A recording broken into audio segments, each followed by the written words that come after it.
Hi friends, welcome again to my channel psychology fi. कैसे हैं friends आप सब लोग? आज हम बड़े दिनों बाद मिले, तो उम्मीद है कि आप लोग अपने अपने घर में सुरक्षित होंगे, स्वस्थ होंगे। तो आज हम जिस टॉपिक को लेके आए हैं वो टॉपिक है डिप्रेशन वर्सेस सुइसाइड। सो आप लोगों ने फ्रेंड्स देखा होगा अभी पिछले कुछ दिनों में डिप्रेशन और से रिलेटेड कॉन्सिक्वेंसेस के बारे में बहुत सी बातें होती रही हैं।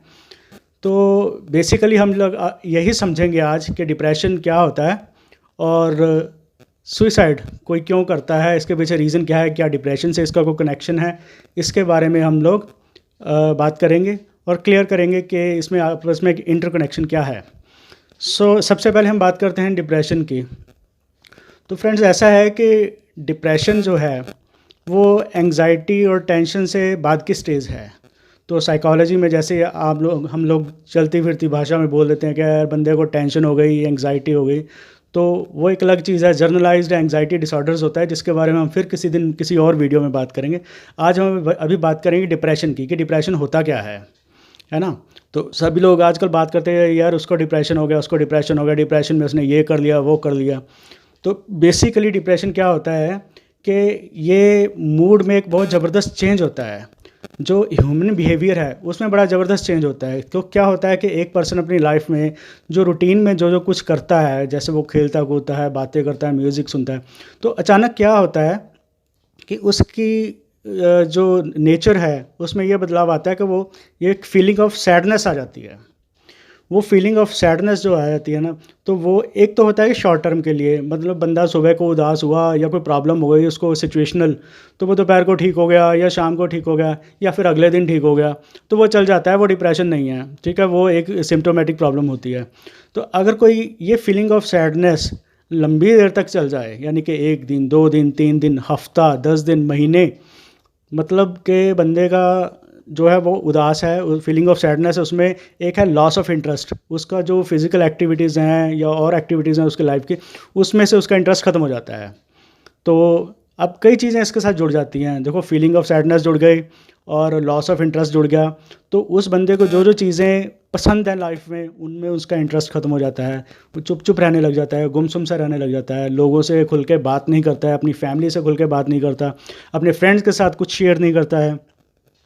तो वो अपने आप में ही अंदर रहता, बहुत शांत है, कूल रहता है, कोई ऐसा भी नहीं उसको गुस्सा आ रहा है या वो अपनी कोई भड़ास निकाल रहा है, चिल्ला रहा है, ऐसा कुछ नहीं है। उल्टा, इसके बिल्कुल ही उल्टा, कि वो एकदम से शांत रहने लग जाता है। तो ये जो एक लंबी सैडनेस है with a loss of interest, तो ये सब चीज़ें जब मिक्स हो जाती हैं आपस में, और ये एक फिर बंदा जो है वो डिप्रेशन का शिकार हो जाता है।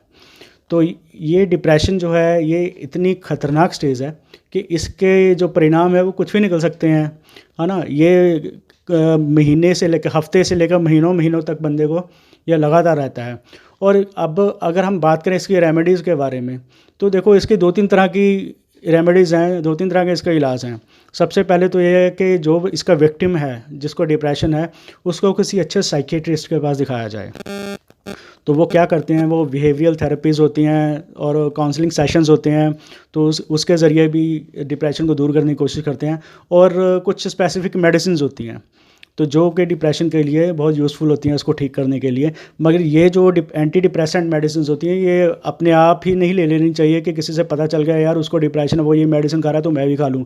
नहीं, क्योंकि सब में सिम्टम्स अलग अलग होते हैं, एज फैक्टर्स होते हैं, और भी कई चीज़ें होती हैं जो आपका साइकियाट्रिस्ट ही बता सकता है कि आपको कौन सा एंटी डिप्रेसेंट सूट करेगा। क्योंकि शायद आप सब लोगों को नहीं पता है, मगर ये जो जितनी भी तरह की ये मेडिसिन होती हैं, इनके साइड इफ़ेक्ट्स भी होते हैं।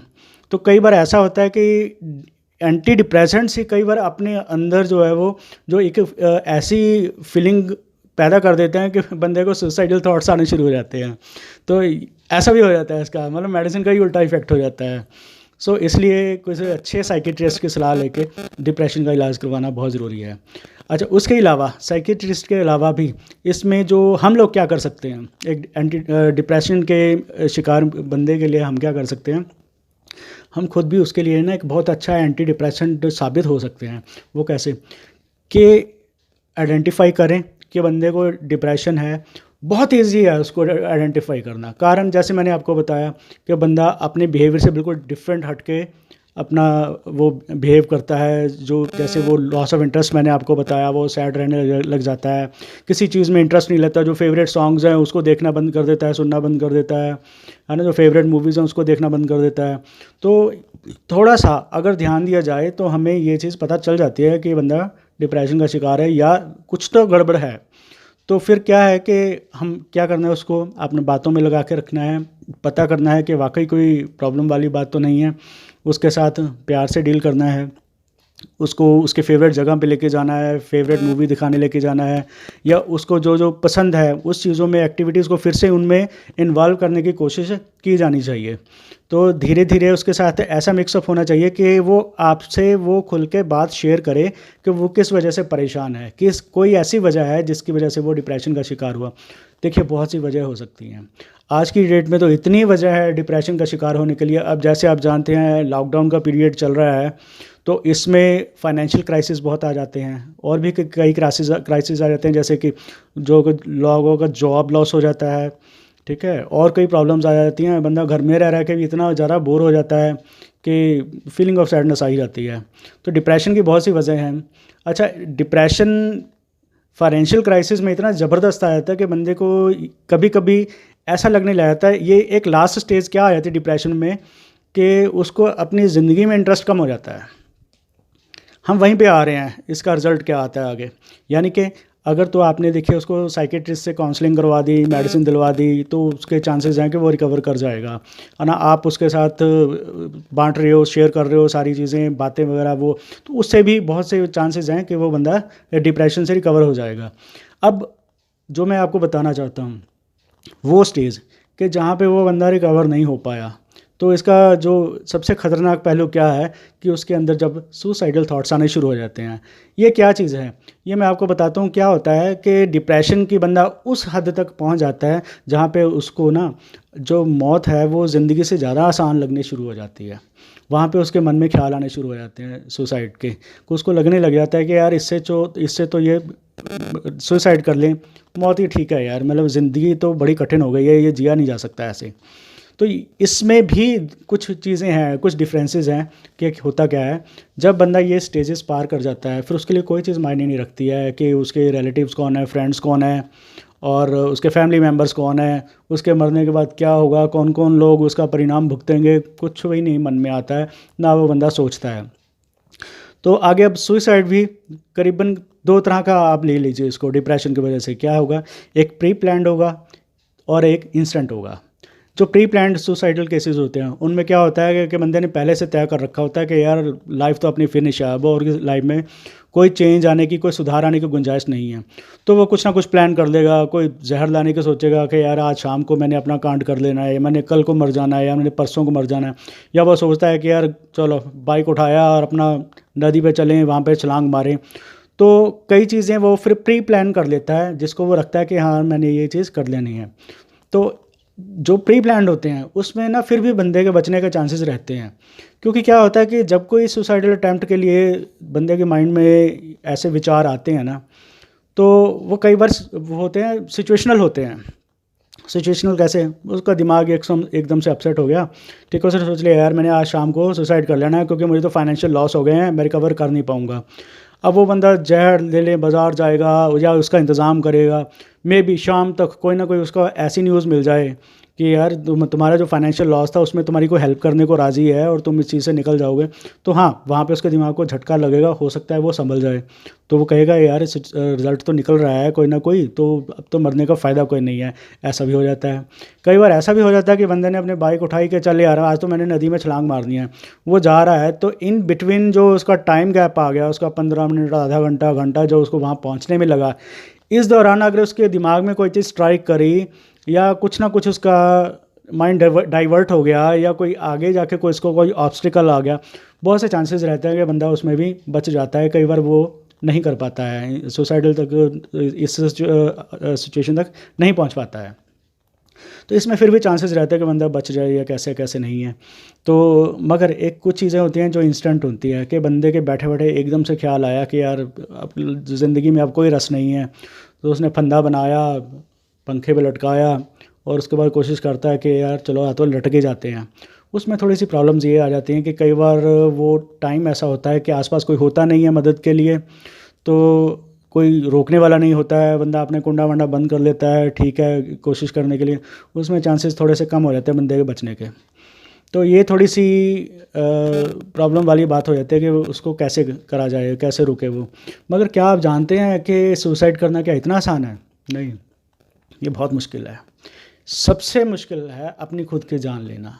कैसे? चलिए मैं आपको बताता हूँ, इसका भी एक राज है। शायद आपको किसी को भी नहीं पता होगा कि इंसान जब अपनी जान लेने की कोशिश करता है ना, तो उसको इतना पेन होता है, इतना ज़बरदस्त पेन होता है कि वो एक पल ऐसा आता है जब वो पछताता है कि वो ये एक्ट क्यों कर रहा है। लाइक किसी ने जहर खा लिया, किसी ने सल्फास की गोलियां खा ली कि यार चलो आज तो मैंने मर जाना है। वो ऐसी मेडिसिन है कि जो एक बार बंदे ने खा ली उसके बाद उसकी कोई रिकवरी नहीं है। तो उसके बाद इतना जो उसके अंदर चेंजेस आती है बॉडी में, तो क्या होता है कि बंदा जब सुसाइड के लिए अटैम्प्ट करता है ना, उसके बाद उसके मन में यही थॉट्स आते हैं, यार मुझको कोई बचा ले। और फिर मगर वो उसके ना हाथ से निकल जाती है बात, उसके हाथ से निकल चुका होता है सब कुछ, फिर उसको बचा नहीं सकता कोई। हॉस्पिटल पे अगर टाइम पे ले जाए तो डॉक्टर्स ही बचाए तो बचाए, नहीं तो बड़ा मुश्किल हो जाता है। क्योंकि ये ना एक ह्यूमन टेंडेंसी है। जब पहले तो बंदा गुस्से में आके अपना टेम्पर खोले या डिप्रेशन में आके, तो वो अगर वो ऐसा एक्ट करने की करता है कि यार चल मैं तो सुसाइड करूँगा, वो अटैम्प्ट तो करता है, मगर उसके बाद ना फिर पछताता है कि यार मुझको कोई बचा ले। ये भी होता है फिर उसमें ऐसा। कोई नदी में छलांग लगा दी, छलांग लगाने के बाद जब वो पानी में है तो वो यही सोचेगा यार कोई मुझे बचा ले, कोई मुझे निकाल ले, फिर ये सिचुएशन आ जाती है। तो ये तो फिर वही है कि किसी ने बचा लिया, नहीं तो लाइफ तो गई। मगर लाइफ एक ऐसी प्रीशियस चीज़ है कि जिस चीज़ को आप जो कंट्रोल नहीं कर सकते हो, किसी को ज़िंदगी नहीं दे सकते हो आप, तो आपको ज़िंदगी छीनने का भी कोई हक़ नहीं है। अब चाहे वो ज़िंदगी आपकी खुद की क्यों ना हो, दूसरों की बहुत दूर की बात है, आपकी अपनी ज़िंदगी क्यों ना हो, ये बहुत प्रीशियस है। अरे मरना तो सबने एक ना एक दिन है ही है ना, तो क्यों ऐसे फ़िज़ूल में आप अपने टाइम से पहले बंदा कोई ये सोच रहा है कि यार मैं सुसाइड करूँ, ये करूँ, वो करूँ। तो ठीक है, ये मानते हैं कि ये किसी के कंट्रोल में नहीं होता है, वही सिचुएशन पैदा हो जाती है कोई ना कोई। और सुसाइड के भी कोई अकेले डिप्रेशन नहीं, कई चीज़ें आ जाती हैं डिप्रेशन में आके। अब चाहे वो अब जैसे पहले चलती थी ऑनर किलिंग की प्रॉब्लम्स चलती थी, ठीक है, और इसमें और भी कई चीज़ें आ जाती हैं। जैसे कि कई लोगों की इज़्ज़त इतनी प्यारी होती है, अब क्या हो गया, इतना तगड़ा लॉस हो गया कि उसको लग रहा है कि अब तो मेरी यार इज़्ज़त ख़तरे में है, सब जगह बदनामी हो जाएगी, बुरी तरह से बेइज्जती हो जाएगी। भाई मैं तो अब ज़िंदा ना ही बचूँ तो ठीक है, इस स्थिति को, इस सिचुएशन को झेलने से अच्छा है तो मैं अपने आप को ख़त्म कर लूँ। तो मतलब उस सिचुएशन में भी कई बार अगर उसके पास गन है तो वो अपने आप को फायर कर लेता है, वो गोली मार लेता है, अपने आप को मर जाता है। नहीं तो वो जहर खा लेता है या फंदे पे लटक जाता है, या बहुत से कोई ना कोई ऐसा ढूंढ ही लेता है रास्ता कि यार मैं अपने आप को ख़त्म कर लूँ। मगर ये बुज़दिली है। देखिए लाइफ तो नाम ही इसी चीज़ का है, कभी अप कभी डाउन, अप एंड डाउन्स आते रहते हैं लाइफ में। अच्छे दिन बुरे दिन आते रहते हैं भाई। अगर अब अच्छे दिन नहीं रहे तो बुरे दिन भी कहाँ रहेंगे, वो भी निकल जाएंगे। एक सिर्फ एक चीज़ होती है पेशेंस बना के रखने की, है ना। तो ये चीज़ें भी सिचुएशनल होती हैं सारी, अपने आप को थोड़ा सा सेट रखने की बात है कि ठीक है, जैसे मैंने बताया डिप्रेशन है तो उस मेडिसिन ली जाएँ, उसको कॉप अप करने के लिए जो भी इसके इलाज हैं, रेमेडीज़ हैं, उनको करी जाएँ। और हम भी उसमें पार्ट करें कि दूसरे को अगर कोई लग रहा है कि प्रॉब्लम में है तो उसको हेल्प करी जाए इस मामले में। और अगर आप में से भी किसी के जो फ्रेंड्स मेरे जो फ्रेंड्स लोग मेरा वीडियो देख रहे हैं, अगर कभी भी आपके मन में ऐसे विचार आते हैं, कभी डिप्रेशन हो जाता है आपको, कभी सुसाइडल थॉट्स आते हैं, तो भाई अपने आप को काम करिए, कूल करिए बिल्कुल ही, और एक लंबी सांस भरिए आंखें बंद कर कर, और ये सोचिए कि लाइफ में जो मर्जी हो जाए भाई, मैंने मरना नहीं है। ये ज़िंदगी मेरी प्रीशियस है, इतनी प्रीशियस है, ये अकेली मेरी की नहीं है, मेरे साथ बहुत से लोग जुड़े हैं, मेरे रिलेटिव्स, मेरे फ्रेंड्स, मेरे फैमिली मेम्बर्स, सभी मेरे साथ जुड़े हुए हैं। मैं अकेला नहीं हूँ, तो मुझे मरने की ज़रूरत क्या है। अरे अभी तो मैंने कई साल जीना है, कई साल जीना है, और बहुत बड़े बड़े काम करने हैं मैंने। तो ये चीज़ें अपने मन में लानी बहुत ज़रूरी हैं, बहुत ज़रूरी। मुझे पता है ये चीज़ कहनी बड़ी आसान है, मैं आप लोगों को बोल रहा हूँ करने को बहुत आसान लग रही हैं चीज़ें बोलने के लिए, मुझे पता है करना बहुत मुश्किल है। पर भाई मुश्किल है तभी तो करने का मज़ा है ना। आसान चीज़ें तो सब लोग कर लेते हैं, मज़ा तभी है ना कि जब मुश्किलों से लड़ा जाए, है ना। तो उससे जब आप बाहर निकलोगे ना, जब उस डिप्रेशन से बाहर निकलोगे, मुश्किल से बाहर निकलोगे, उस प्रॉब्लम से बाहर निकलोगे, उसके बाद ज़िंदगी जो जीने का मज़ा आपको आएगा ना, आप सोचोगे यार परमात्मा से मुलाकात हो गई मेरी तो ज़िंदा रहते रहते ही। सो मेरी आप सब लोगों से यही रिक्वेस्ट है, आप सब लोग अपने आसपास ध्यान दीजिए, अपने अंदर झांकिए, औरों के अंदर झांकिए, सबको प्यार करिए, सबके साथ प्यार से रहिए, प्यार बांटिए और कोशिश करिए कोई उदास ना हो, कोई डिप्रेशन में ना हो, सबकी मदद करिए, अपनी खुद की भी मदद करिए। कहते हैं बंदा अपने आप का बेस्ट फ्रेंड ज़्यादा होता है, उसको अपने आप के बारे में ज़्यादा पता होता है।